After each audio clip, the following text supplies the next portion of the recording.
What's going on, everybody? David here, back with another video. So we're going to do a stimulus package, stimulus check update, and we're going to talk a little bit about what to expect in the next couple of days. We're also going to look at this infrastructure bill, and we're going to take a look and a listen to Senator Roy Blunt. And this whole debate, this whole infrastructure debate, it's just starting right now, but it's already starting to be a very interesting conversation. And so we're going to start talking about this, and this is going to be the next big stimulus. So that's what we're going to look at today. But first off, you guys can do me a favor. Please hit the like button. It does help with the YouTube algorithm. Also, please subscribe to the channel. Hit that little bell notification. That way you'll get notified anytime we put out a video. Okay, so first thing we want to talk about is the Get My Payment portal. It is up. So make sure you go over there to see where you are. They updated over the weekend, so the information on there should be current. I have read some comments where people were not able to get any information from the Get My Payment portal, but I have had a lot of people let me know, yes, it's up, it's showing. A lot of people are saying it's showing April 7th for the electronic payments. So make sure you go over there, check that out, because it is now available. Okay, so let's go ahead and take a look and a listen to Senator Roy Blunt. He was all over the networks yesterday. He was on Fox, he was on ABC, and I thought it was pretty interesting. We're going to take a look at Fox, but at the end of this video, we'll talk a little bit about it, and then I'm going to show you something that I thought I found it pretty interesting. So let's go ahead and take a look.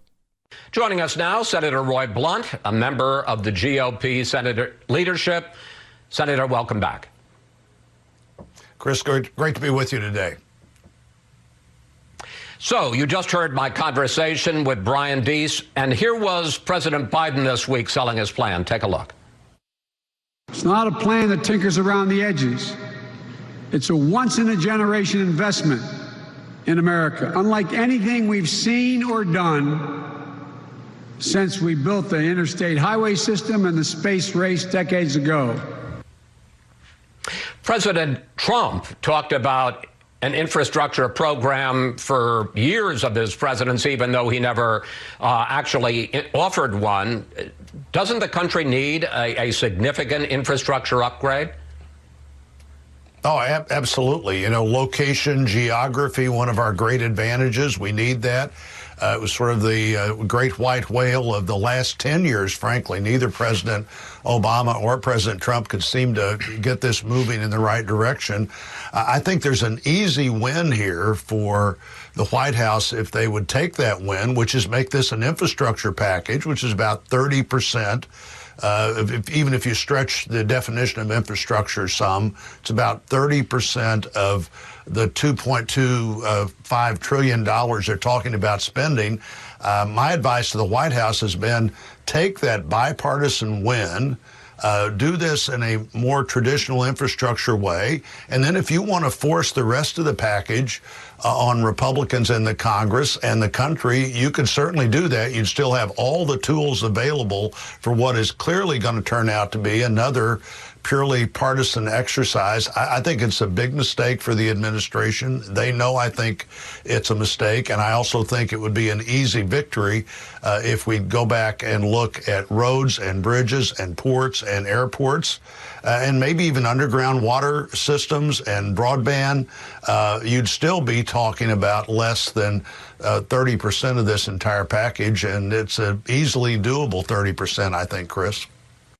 So that's interesting, right? So he's saying, what Roy Blunt is saying is there is some support. You have bipartisan support when it comes to the roads, bridges, and things like that. But when you start getting into the human infrastructure, that's where the Republicans are not comfortable. When we talk about human infrastructure, we're talking about money for the American people. So when it comes to the roads, they're fine with that. But when it comes to some of the other things, the other programs or social programs they want to call it, that's where they have a problem.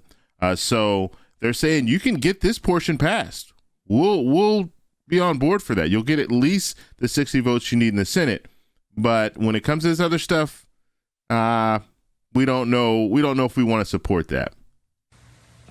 So, Senator, are you saying that you and perhaps some of your colleagues in the Republican Party up on Capitol Hill would support, I'm just quickly doing the math there, $700–800 billion in infrastructure?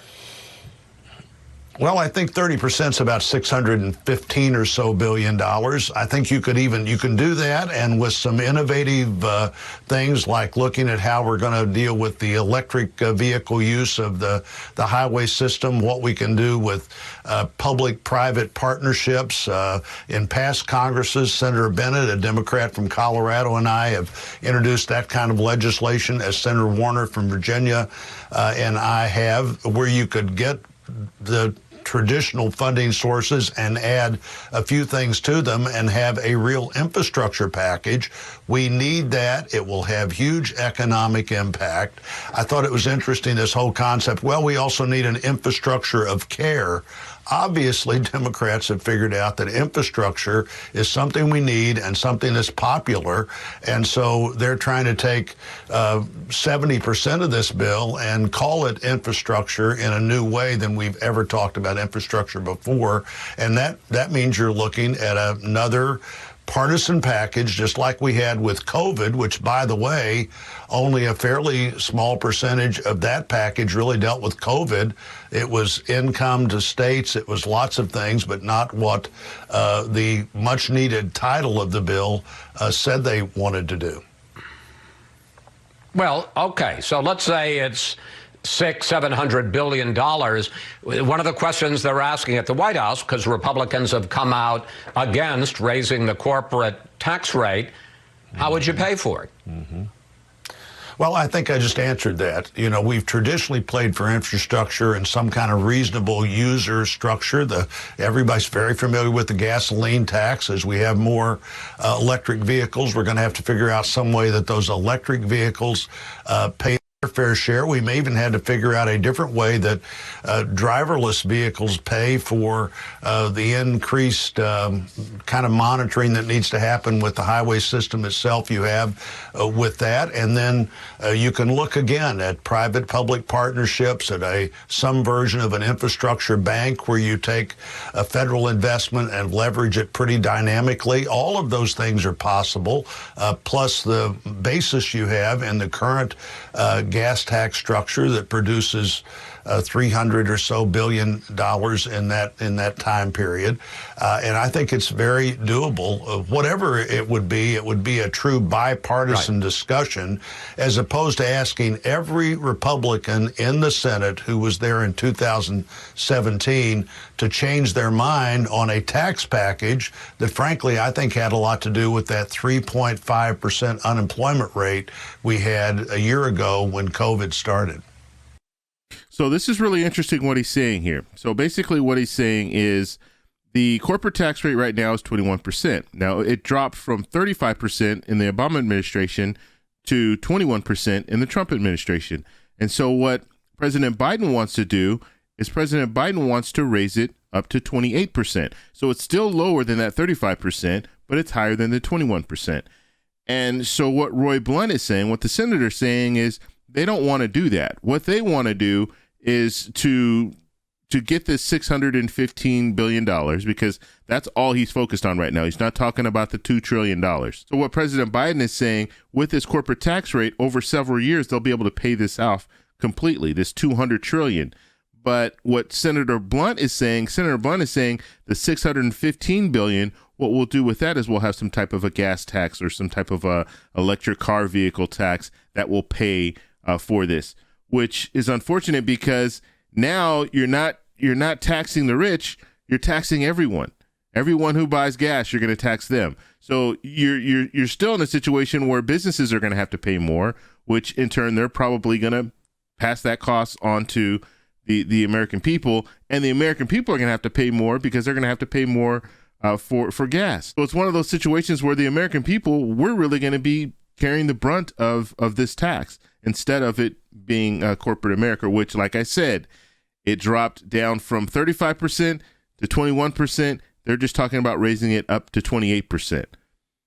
So I don't know. I mean, let me know in the comment section how you guys feel about this, but I think it's one of those situations where the American people are the ones that are really going to get the short end of the stick on this one.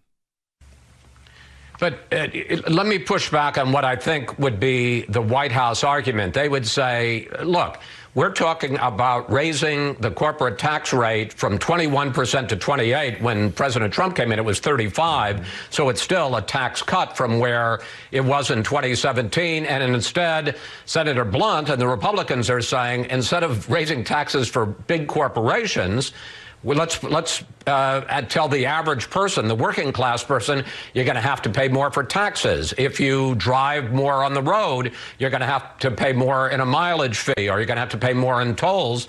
They're going to say they're protecting the fat cats and putting it on the backs of the working class. Well, I think people have always accepted the user tax concept of the transportation system, and on the tax bill itself, the proof we're in the numbers. We saw the economy growing in a dynamic and dramatic way. We saw businesses thinking about how they could restructure themselves back into American corporations with a more strong basis in this country and the supply chain. All those things were happening. We had a 3.5% unemployment rate as we were a couple of years into that tax package. And remember, the corporate rate we did just got us in the mid-level of the corporate rate for the countries around the world. If we went back to 28%, we'd be, I think, number 2 in the world in corporate taxes. Other countries saw the success we were having, and many other countries that we compete with reduced their corporate rate to try to keep their jobs at home rather than seeing those jobs come to the United States of America. Senator, I got less than 2 minutes left. I want to squeeze one more question in. I haven't heard you say it today, but some of your colleagues in the Republican Party are complaining about this is going to explode debt, this is going to explode deficits. And I want to put up what the Republican record is on those. During the Trump presidency, even before the pandemic, the national debt increased by more than $3 trillion. And in 2017, every Republican in the Senate, including you, voted for the big Trump tax cuts, which cut revenue by almost $1.5 trillion. So I guess the question is, when I hear, for instance, Mitch McConnell talking now about, well, debt and deficits, hasn't the Republican Party, haven't you lost your credibility on this issue? Well, I don't think anybody has a very good record for the last decade on this. I think the deficit under the Obama years and the Trump years are very similar. The tax cuts, however, in real revenue produced more revenue. In static revenue, they wouldn't, because you couldn't anticipate the kind of growth we had. And remember, after the pandemic did occur, we did 5. Not 1, not 2, not 3, not 4, but 5 bipartisan bills trying to be sure we stabilize this economy so we'd have a stable economy that would pay that debt off as we came out of COVID. Now we've seen one incredibly partisan bill from the new administration, followed by what it appears to will be another incredibly partisan bill. You can't spread that blame around if you decide you're going to do it all by yourself. All right, so there was Senator Blunt. And, he said something that I thought was really, really interesting. Just talking about people have pretty much accepted the fact that they're going to have to pay like a gas tax or pay for a toll. And so it's okay. And so we can just continue to tax those people. And so I just thought that was just very, very insensitive. Like the American people, especially the American people struggling right now, a situation where they're going to start going back to work, or they're already working. They've been working this whole time, but they're still struggling. We're just going to tax them a little bit more when we saw corporations do really well over this last year. Not all corporations, but we saw some corporations do really well. We saw the stock market do really well last year, and they're afraid.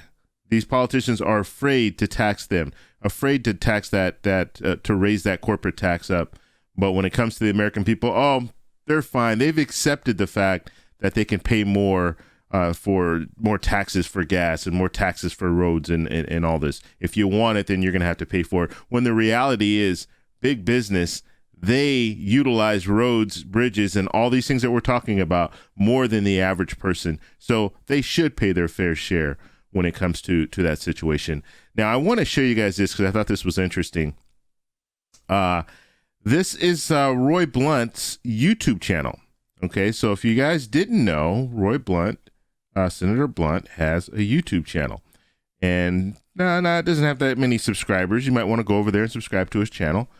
But I thought it was interesting because a lot of politicians do have a YouTube channel, but they don't leave their comments open. And if you've ever looked at any comments on any video, and I look at my comments all the time, sometimes you get some really interesting comments. And I'm not going to go over a lot of these, but I just want you to understand that you can go over to his channel. Like I said, his channel right here, Roy Blunt. Go over to his channel and you can check out his comments because he has them open. So if you wanted to post a comment to him, make sure you're appropriate, of course, but at least let him know how you feel about what he's saying about this infrastructure bill. Should we be taxing the American people? Should we be paying more in gas tax and stuff like that? Or should this be something that we should be focused on, the raising that corporate tax rate up to 28%? And so I just thought it was interesting. And look here, he's talking about Chris Wallace. He laughed at his face, and he did. I mean, he pretty much just laughed at the response, like, this is crazy. You can't spread that blame around if you decide you're going to do it all by yourself. Well, yes, I suppose that's true. I just want to make it clear. When I talked about the increase in debt during the Trump years, I did it purposely before the pandemic started. Yeah, so you can go ahead and go down there, and I'm just kind of scrolling through the comments, but you can go ahead and go down there and check him out yourself, and you can add a comment if you want to add a comment to his channel. But we've been talking about how can you contact your congressperson. This is one way that you can reach out. Now, obviously, he has some type of social media staff that are monitoring his channel.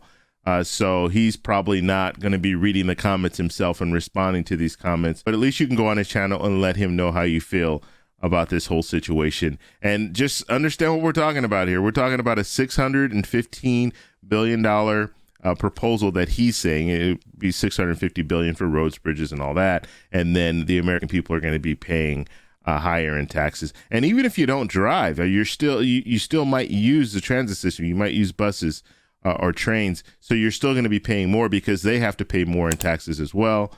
So just because you're not driving doesn't mean it's not going to cost you at some point. Plus, if you have deliveries and things like that, all those rates will go up as well, just because of the fact that everyone is going to be paying more for taxes when it comes to gas and things like that. So I want to know what you guys think about this. So in the comment section, let me know down below. If you like this video, please give me a thumbs up. Please subscribe for more, and I'll talk to you in the next one. Bye.